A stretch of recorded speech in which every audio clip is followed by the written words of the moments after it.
Breaking news చూస్తున్నారు. మీరు ఆంధ్రప్రదేశ్లో ఉన్నారా? మరీ ముఖ్యంగా ఈ మంత్ ఎండ్లో బయటికి ఉన్న ట్రిప్లు ప్లాన్ చేసుకుంటున్నారా ఆంధ్రప్రదేశ్కి సంబంధించి? అయితే ఒక్కసారి భారత వాతావరణ శాఖ ఇచ్చిన ఈ అలర్ట్ని చూసే ప్రయత్నం చేయండి. ఆ తర్వాత బయటికి వెళ్ళే ప్రయత్నం చేయండి. ఎందుకంటే ఆంధ్రప్రదేశ్కి భారీ వర్ష సూచన జారీ చేస్తోంది ఆంధ్రప్రదేశ్కి సంబంధించి వాతావరణ శాఖ. మరి ఏ జిల్లాల మీద ప్రభావం ఉండబోతోంది, ఏ ప్రాంతాల మీద దీని ప్రభావం ఏ స్థాయిలో ఉండబోతోంది, ఉరుములు మెరుపులతో కూడిన వర్షాలు కురిసే అవకాశం ఉందా, ఏ తీవ్రతతో ఉండే అవకాశం ఉంది, ప్రస్తుతం ఎక్కడ ఉంది, ఎలా ఉంది, ఎటువైపు కదులుతోంది, ఎటువైపు వచ్చే అవకాశం ఉంది, ఏ ప్రాంతాల మీద దీని ఇంపాక్ట్ ఉండబోతోంది అనేది ముందు మాట్లాడుకునే ప్రయత్నం చేద్దాం. ఇదే అంశానికి సంబంధించి ఇటు భారత వాతావరణ శాఖ ఏం చెబుతోందో అనేది కూడా మీ ముందుంచే ప్రయత్నం చేస్తాను. ముందుగా ఒకసారి మ్యాప్ ని చూపించే ప్రయత్నం చేస్తున్నాను. ప్రస్తుతం ఎటువంటి సినారియో ఉంది అనేది ఒకసారి మీరు చూస్తే కనుక ఇదిగో మ్యాప్ కి సంబంధించి ఒక్కసారి నేను కాస్త జూమ్ అవుట్ చేసే ప్రయత్నం చేస్తున్నా. ఎస్, ఇదిగోండి అండమాన్ నికోబార్ దీవుల నుంచి మొదలుపెట్టి ఇటు శ్రీలంక వరకు మీరు చూసుకుంటే కనుక ఇంపాక్ట్ ఇక్కడ ఉంది. ఆగ్నేయ బంగాళాఖాతంలో ఆవర్తనం ఏర్పడింది. ఈ ఆవర్తనం కాస్త వాయుగుండంగా మారే అవకాశం ఉంది. ఈ వాయుగుండం కాస్త ఇది కాస్త అల్పపీడనంగా తర్వాత వాయుగుండంగా మారే అవకాశం ఉంది. దానికి సంబంధించి మీరు చూస్తున్నారు. ఏ తీవ్రత ఉందో మీరు అర్థం చేసుకోవచ్చు. ఇటు అండమాన్ నికోబార్ దీవుల నుంచి చూసుకొని ఇటు శ్రీలంక వరకు కూడా ఆ ఇంపాక్ట్ మీరు చూడొచ్చు. ప్రస్తుతం ఆవర్తనం ఏర్పడింది. ఈ ఆవర్తనం కాస్త అల్పపీడనంగా మారే అవకాశం ఉంది. అల్పపీడనం బలపడి ఇటు వాయుగుండంగా మారి ఇటు ఆంధ్రప్రదేశ్కి మరీ ముఖ్యంగా ఇటు రెండు తెలుగు రాష్ట్రాలతో పోల్చుకుంటే మరి ముఖ్యంగా ఆంధ్రప్రదేశ్ మీద ఇంపాక్ట్ ఎక్కువగా ఉండే అవకాశం ఉంది అనేది మనకు అందుతున్న సమాచారం. ప్రస్తుతం ఇక్కడ ఇంకా ఉంది, దాని తీవ్రత అనేది ఇంకా అంతవరకు మనకి ప్రెసెంట్ అయితే యాజ్ ఆఫ్ నౌ అంత లేదని చెప్పుకోవాలి. కానీ మరో వారం రోజుల్లో దీని ప్రభావం మనకు ఉండే అవకాశం ఉందనేది భారత వాతావరణ శాఖ చెబుతోంది. సో ఈ నేపథ్యంలో ఇటు భారత వాతావరణ శాఖ ఏం చెబుతోంది అనేది నేను మీకు చూపించే ప్రయత్నం చేస్తాను. ఒకసారి ఇదిగోండి, ఇది భారత వాతావరణ శాఖ ఇచ్చిన రిపోర్ట్. ఇక్కడ నేను ఒకసారి డేట్ని నేను మీకు చూపించే ప్రయత్నం చేస్తాను. ఆ తర్వాత ఇన్ డీటెయిల్గా మాట్లాడుకునే ప్రయత్నం చేద్దాం. ఇక్కడ మీరు చూస్తే కనుక ఇదిగో 26, 27 తారీఖులకి సంబంధించి మీరు చూడొచ్చు.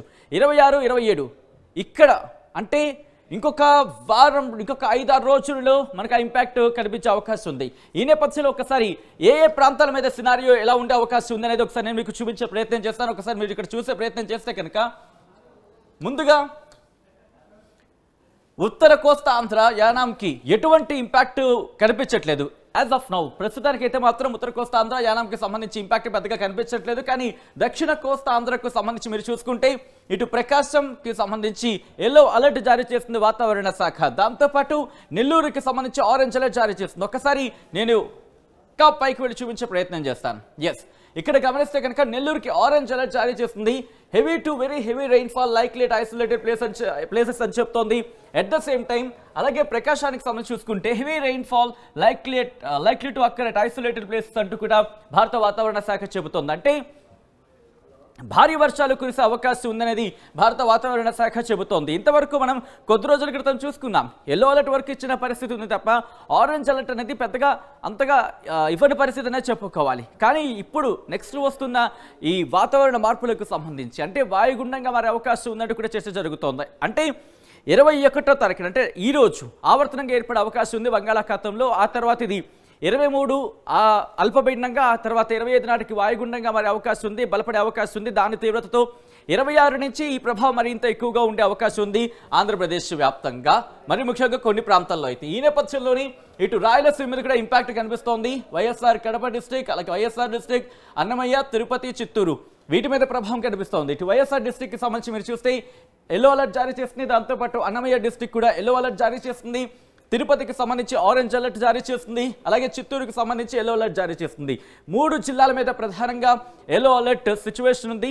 ఆ తర్వాత ఒక జిల్లా ఇప్పటికే తిరుపతికి సంబంధించి మాట్లాడుకున్నాం. తిరుపతితో పాటు నెల్లూరు, తిరుపతి నెల్లూరు ఈ 2 జిల్లాలకు సంబంధించి ఆరెంజ్ అలర్ట్ జారీ చేస్తుంది. సో ఇప్పటికే ప్రభావం చూస్తున్నాం. ప్రస్తుతానికైతే మాత్రం నార్మల్గానే ఉంది. ఇటువంటి నేపథ్యంలో ప్రస్తుతం ఎక్కడ ఉంది, ఎటువంటి సిచ్యువేషన్ ఉంది అనేది చూసే ప్రయత్నం చేస్తే కనుక ఇగో ప్రస్తుతానికైతే మాత్రం సిచ్యువేషన్ నార్మల్గానే ఉంది మనకి. ఈ నేపథ్యంలో నేను ప్లే చేస్తున్నాను ఎలా మారే అవకాశం ఉంది. ఇదిగో ఆ ఇంపాక్ట్ చాలా మెల్లిగా అయితే మాత్రం కలుగుతుంది, ఎందుకంటే ఆవర్తనంగా ఉంది. ఆ ఆవర్తనం కాస్త అల్పపీడనంగా మారి ఆ తర్వాత వాయుగుండంగా మారే అవకాశం ఉందని భారత వాతావరణ శాఖ అంచనా వేయడం జరుగుతోంది. బంగాళాఖాతంలో ఇప్పుడు ఏర్పడిన ఈ ఆవర్తనం అల్పపీడనంగా ఆ తర్వాత వాయుగుండంగా మారే అవకాశం ఉంది. ఆ ప్రభావం ఇటు మెల్లిగా ఆంధ్రప్రదేశ్ మీద మనకు కనిపించే అవకాశం కనిపిస్తోంది. సో ఇలా దాదాపుగా 22 కూడా నార్మల్గానే ఉంటుంది. దీని ప్రభావం మనకి మ్యాక్సిమం 23 నుంచి ప్రారంభమైన తర్వాత 25 నాటికి కాస్త పీక్స్కి చేరుకునే అవకాశం ఉంది. 27, 26, 27 నుంచి ఈ ప్రభావం ఎక్కువగా కనిపిస్తోంది. సో ఇంపాక్ట్ అనేది మీరు చూడొచ్చు. సో 22 వరకు కూడా మనకి ఎక్కడ ఆ సిచ్యువేషన్ అనేది పెద్దగా ఉండదనే చెప్పుకోవాలి. కానీ ఆ తర్వాత చూస్తే 23 నుంచి కాస్త ఇంపాక్ట్ ఇటు చెన్నై తీరాన్ని అలాగే చెన్నైకి సంబంధించి కావచ్చు, చెన్నై తీరాన్ని తాకబోతుంది. ఆ తర్వాత ఆ ఇంపాక్ట్ మనకి కంటిన్యూ కాబోతుంది. సో ఇక్కడ నుంచి ఒకసారి నేను స్కైమెట్కి సంబంధించి చూపించే ప్రయత్నం చేస్తాను. ఎందుకంటే కాస్త ఆథెంటిక్గా భావించడం జరుగుతూ ఉంటుంది స్కైమెట్ రిపోర్ట్ని. ఈ నేపథ్యంలో స్కైమెట్ ఏం చెబుతోంది అనేది ఒకసారి నేను మీకు వివరించే ప్రయత్నం చేస్తాను. Here it is.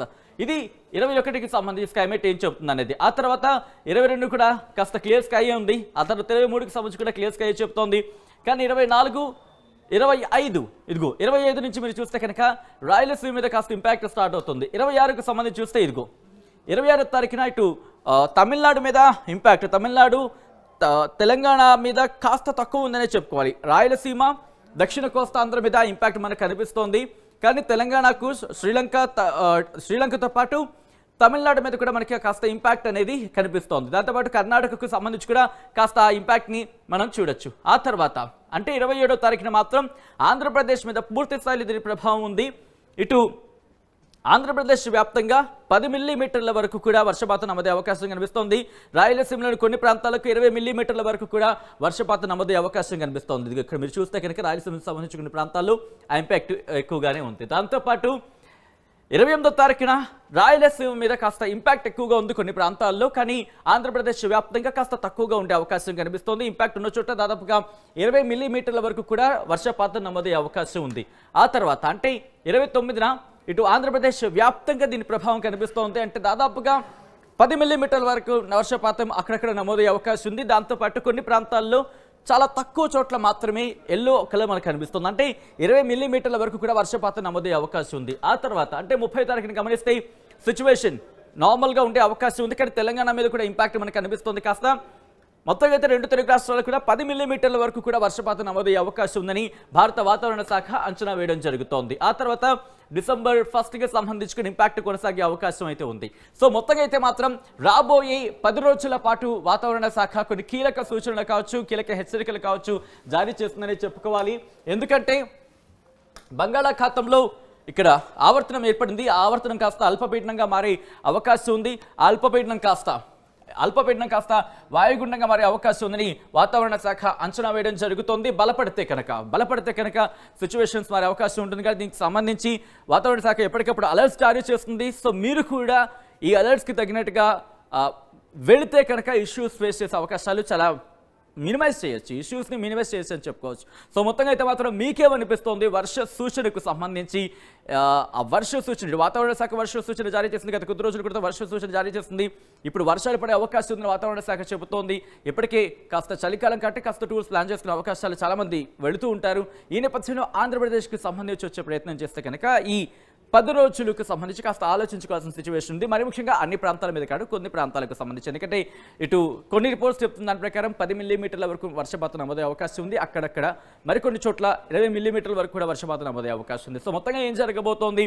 బలపడుతుందా, బలహీనపడుతుందా? చాలా సందర్భాల్లో చూస్తూ ఉంటాం. బలపడితే కనుక ఇంత తుపానుగా మారే అవకాశం ఉంటుంది. బలహీనపడితే కనుక వాయుగుండంగా మారింది, కాస్త అల్పపీడనంగా, తర్వాత మళ్ళీ ద్రోణిగా ఆవర్తనంగానో లేకపోతే నార్మల్గా మారిపోయే అవకాశం కనిపిస్తూ ఉంటుంది. సో ఏం జరగబోతోంది, వాతావరణ శాఖ ఏం చెబుతుంది అనేది ఎప్పటికప్పుడు అప్డేట్స్ మీకు అందిస్తుంది ఆర్టీవీ.